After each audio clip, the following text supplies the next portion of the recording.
उत्तराखंड में प्रदेश की सबसे बड़ी मस्जिद से मीनार हटाने का काम शुरू किया गया।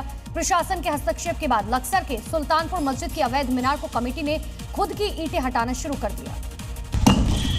प्रशासन के निर्देश के बाद मस्जिद कमेटी ने एक बार फिर मीनार तोड़ना शुरू कर दिया है। लक्सर एसडीएम अनिल शुक्ला ने इसकी पुष्टि की है। उनके द्वारा जो है वहाँ पर पुनः जो है इसको तोड़ की कार्रवाई खुद ही स्वेच्छा से की गई, तो ये बराबर उसको जो है तोड़ की कार्रवाई कर रहे हैं, जिससे उसको ऊंचाई नीचे की। सुल्तानपुर की इस मस्जिद में एक मीनार नियमों के खिलाफ बेहद ऊंची बनाई गई थी, जिसे बीते साल प्रशासन ने सील कर दिया था और अब कमेटी खुद इसे हटा रही है। सीतापुर में घाघरा नदी में डॉल्फिन के दिखाई देने का एक वीडियो सामने आया। नदी में डॉल्फिन के दिखने के बाद वहां पर लोगों की भारी भीड़ जुट गई। तस्वीरें चंदेसुआ गांव के पास की हैं, जहां नदी में डॉल्फिन अटखेलियां करती दिखाई दी। जैसे ही ये जानकारी प्रशासन को लगी तो वन विभाग की टीम को वहां पहुंचने का निर्देश दिया। उधर वन विभाग की टीम ने स्थानीय लोगों से डॉल्फिन से दूरी बनाए रखने और उसे किसी प्रकार की हानि न पहुंचाने की अपील की। और अब खबर बिहार से है, जहां सुरक्षा के मुद्दे पर सियासत गर्म है। सम्राट सरकार ने पूर्व मुख्यमंत्री लालू प्रसाद यादव, राबड़ी देवी समेत लालू परिवार की सुरक्षा में कटौती की। इस फैसले से नाराज लालू राबड़ी ने अपने सभी सुरक्षा कर्मियों को वापस भेज दिया है। जिसके बाद पटना के 10 सर्कुलर रोड पर सुरक्षा कर्मी नदारद हैं। उनकी कुर्सियां खाली है। यहाँ आने जाने वालों की जांच भी नहीं हो रही है। आवाज पर सन्नाटा पसरा हुआ है। सरकार के इस कदम पर आरजेडी ने बेहद तीखी प्रतिक्रिया दे दी है। दरअसल बिहार सरकार ने लालू परिवार की सुरक्षा घेरे को सीमित कर दिया है।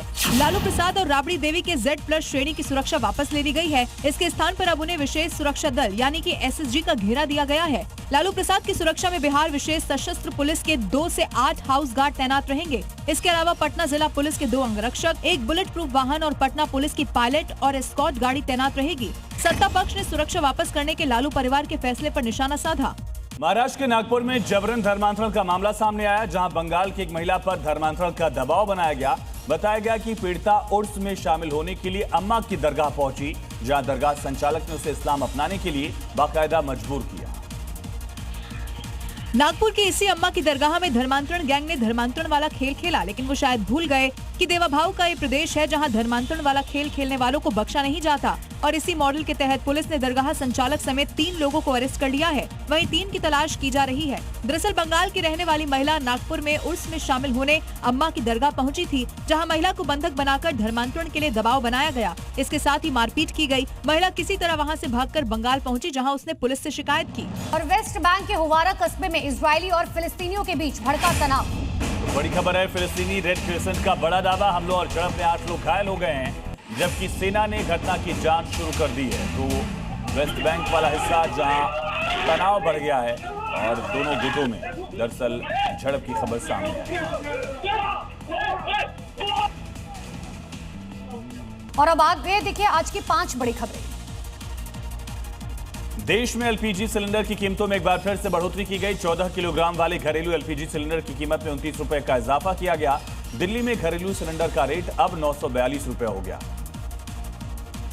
बीजेपी आज से केंद्र सरकार के 12 साल पूरे होने पर देश भर में विश्वास, विकास और जन कल्याण जनसंपर्क अभियान चलाएगी। इसके अलावा राष्ट्रीय स्तर पर और भी राज्यों के पार्टी के कई विशेष कार्यक्रम आयोजित किए जाएंगे। 21 जून को होने वाले नीट एग्जाम के पेपर लीक के दावों को एनटीए ने झूठा और गुमराह करने वाला बताया। एनटीए ने कहा कि इस तरह के झूठ फैलाने वालों की पहचान कर रहे हैं। टीएमसी प्रमुख ममता बनर्जी टीएमसी के पार्षदों के साथ आज बैठक करेंगी। कोलकाता नगर निगम समेत दूसरे निगम की रणनीति पर चर्चा की जाएगी। शाम को ममता बनर्जी का दिल्ली दौरा है। दिल्ली में अवैध निर्माण और नियमों के उल्लंघन के खिलाफ एमसीडी ने कार्रवाई की। 1 जून से अब तक कुल 94 संपत्तियों को ध्वस्त किया गया, 114 को सील किया गया, जबकि 158 संपत्तियों को लेकर नोटिस दिया गया।